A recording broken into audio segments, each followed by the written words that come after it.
What happens when a nation drives out the very people who built its cities, staffed its hospitals, and kept its economy alive? In Mozambique, like so many other places on the African continent, the answer was not freedom or prosperity. It was complete and utter destruction and ruin. This is the story of how a once very prosperous southern African country, once elevated to first world standards under Portuguese administration, collapsed almost overnight into chaos and poverty. And it all began when 350,000 Mozambican Portuguese were violently driven out and killed in the land they had called home for generations. Mozambique under Portuguese rule was not merely an outpost of the empire. It became one of Portugal's most vital overseas provinces. Lourenço Marques grew into a bustling capital with modern boulevards, industry and a port that linked the colony to South Africa and the wider Indian Ocean. Railroads stitched the hinterlands to the coast. Cashew plantations and sugar estates expanded, and mining concessions drew huge investments into this country. The Portuguese, numbering in the hundreds of thousands by the 70s, provided the skills and labor that sustained this fully functioning colonial economy. Shops were stocked and schools were staffed, hospitals were well managed, and it had one of the best healthcare systems in the world, and in many ways parts of Mozambique were elevated to first world standards, a rarity on the African continent to see. From these foundations, Mozambique appeared poised for lasting prosperity. But in the 60s, armed radicals set their sights on dismantling what had been built. Frelimo, operating from foreign sanctuaries, launched a campaign of ambushes and sabotage that plunged the country into war. For more than a decade, Portuguese soldiers held the line, ensuring the cities remained safe and the economy fully functional. And at the end of it all, Mozambique's destiny was sealed not by defeat in Africa, but by betrayal in Portugal's capital of Lisbon. And this proved the spark that delivered this once great land into the hands of terrorists. Stay tuned, because in today's video I'm going to tell you the full story of the historical rise and fall of Mozambique. Before the Portuguese arrived, the territory that would become Mozambique was inhabited by scattered Bantu-speaking communities, organized into small chiefdoms and shifting allegiances. Agriculture, cattle herding and local trade formed the basis of life inland, while the coast had very limited links to the Indian Ocean merchants, mainly Arab traders who exchanged cloth and beads for gold and ivory. Sofala, the most significant settlement, functioned as a market town tied to the southern reaches of the Zimbabwe kingdom, but political authority was fragmented and vulnerable from outside influence. Islamism had begun to take root in some coastal enclaves. This is why you see ISIS operating in Mozambique today. Yet, the interior remained largely isolated and decentralized in tribal groups. When the Portuguese entered the scene by the end of the 15th century, they encountered not a unified state, but a patchwork of communities and rivalries that they could exploit to establish their own foothold. In 1498, Vasco da Gama arrived on the East African coast during his voyage to India, marking the first Portuguese contact with Mozambique. Within decades, the Portuguese established fortified trading posts along the coastline, most notably in Sofala and in the north of Mozambique, in order to gain control of lucrative gold and ivory trade routes. Throughout the 16th century, Portugal consolidated its influence by creating feitorias, trading posts, and small settlements all across the coast in Mozambique. Missionaries accompanied traders and soldiers, extending the Roman Catholic influence inland. However, control was largely coastal for several centuries. To project power into the interior, the Portuguese granted land and administrative rights to private individuals under the system of praços, or large estates, often run by mixed Afro-Portuguese families who exercised semi-feudal control over the local populations. Throughout the 17th and 18th centuries, Mozambique became a key node in the Indian Ocean slave trade, with thousands of enslaved Africans shipped to Brazil, the Indian Ocean inlands, and far beyond. Although the Portuguese never exercised uniform control of this country, their presence reshaped regional politics and the economy. In the late 19th century, as European powers scrambled for Africa, Portugal tightened its grip on Mozambique. Under pressure from the imperial ambitions of both Britain and Germany, Portugal moved to expand inland control, defeating local resistance such as the Gaza Empire under Ngungunyane. The Gaza Empire was a 19th century African kingdom in southern Mozambique, founded by Soshanghane, a general who broke away from the Zulu during the Mfecane upheavals. At its height, it controlled much of the interior through military conquest and tribute, but once it was defeated and dismantled by the Portuguese in about 2 years, they formally declared Mozambique to be a Portuguese colony in 1891. In practice, however, large portions of the territory were administered by chartered companies like the Mozambique Company and the Nasia Company, which administrated their own plantations and mines and railways within this territory.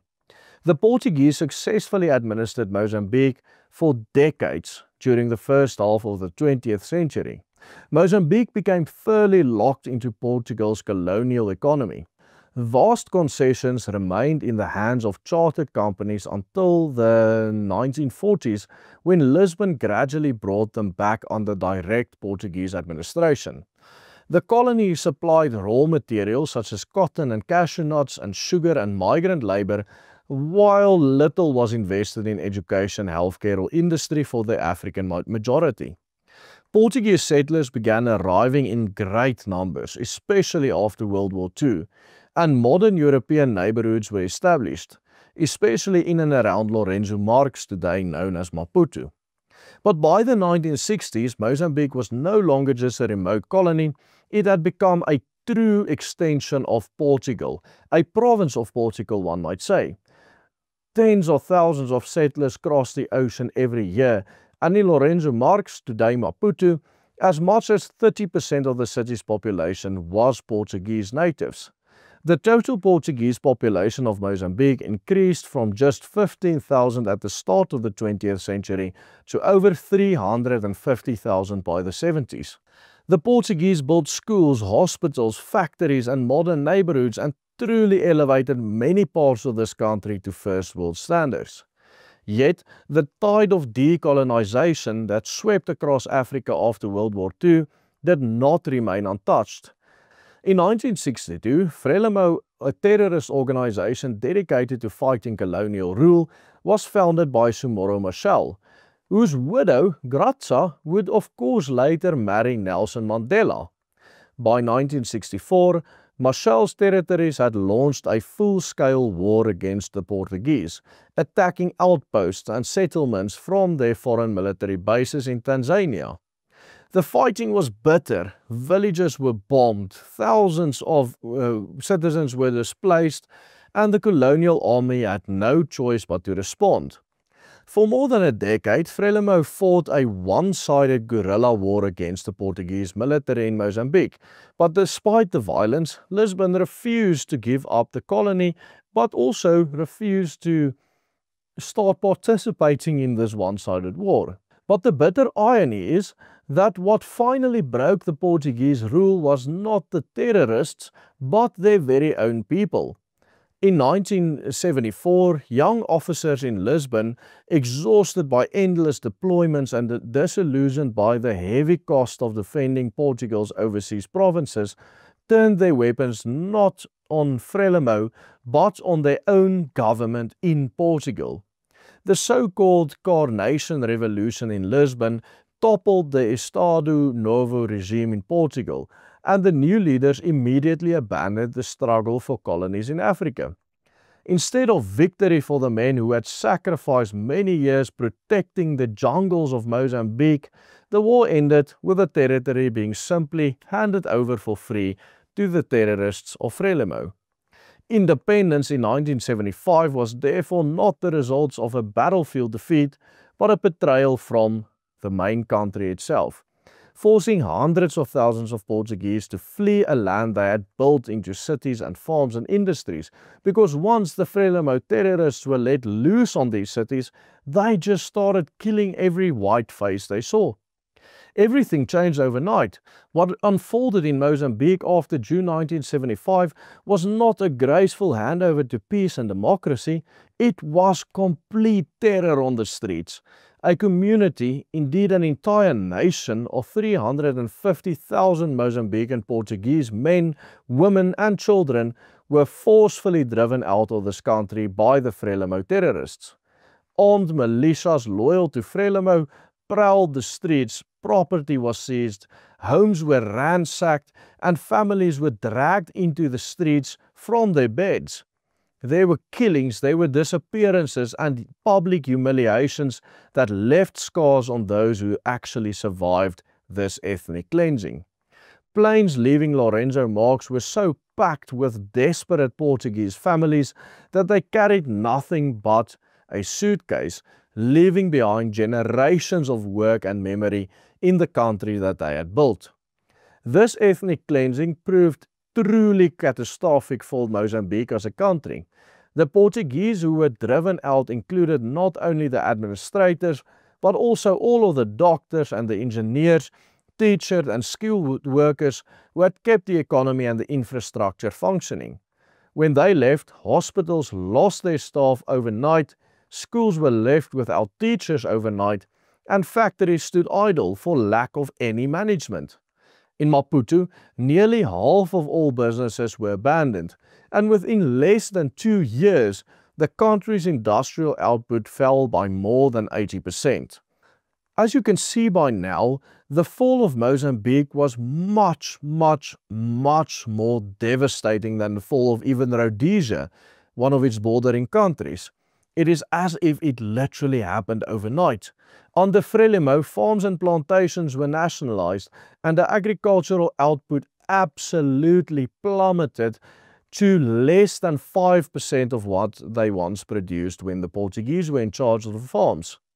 Once one of the world's top cashew nut producer, Mozambique's exports completely collapsed within only 2 years to nothing. Starvation became widespread overnight in rural areas, while in the cities, food shortages and rationing became the new reality for the Mozambicans. Instead of stability, the vacuum left by the flight of the Portuguese fed directly into eruption of another civil war as Renamo rose, in armed opposition against Frelimo's authoritarian rule. Now you had two Afro-Marxist terrorist groups fighting one another for the scraps left behind after the Portuguese left this country. By the mid-80s, Mozambique was ranked by the UN as the poorest country in the world, and so within only 10 years what had been a functioning and highly prosperous colonial economy was completely destroyed by ethnic cleansing and political mismanagement. The tragedy is unmistakable. In driving out the Portuguese, Mozambique lost not only a people, it lost absolutely everything. And it was never recovered. Today it is being plagued by corruption and government looting and lawlessness. In fact, Mozambique has become one of the hubs of radical Islamic terrorism on the African continent. In the Cabo Delgado province, militants associated with ISIS are currently waging a campaign of bombings, raids, kidnappings, and attacks on towns in the south of Mozambique. Mozambique never recovered. The war in Mozambique never stopped since the Portuguese were driven out. The Portuguese were the only ones keeping the peace between all these many different groups in this country. Even today, more than 60 years later, the same war is still raging. It is only the opponents that changed, only the people waging the war that changed, but the war has been ongoing for more than 60 years in this territory. In July of this year alone, over 46,000 people were displaced in just 1 week of fighting in northern Mozambique as part of this jihadist offensive. And of course, given the complete lack of border control in the region, these terrorists pose an increasingly significant terror threat to South Africa as well. In Mozambique, the ethnic Portuguese left the country hollow, with shattered institutions, a decimated skilled class, and weak governance. The legacy is a country beset by economic collapse, predatory elites, and violent extremism, on the level even worse than Rhodesia. What had happened in Mozambique is what many extremists want to happen here in South Africa as well. This is why we here at the Willem Petzer Group are dedicated to bringing you the truth of what has gone on historically and what is currently playing out in the region. Check out our latest video on the historical decline of Rhodesia for a thorough analysis of how that once great nation was completely destroyed, just like Mozambique.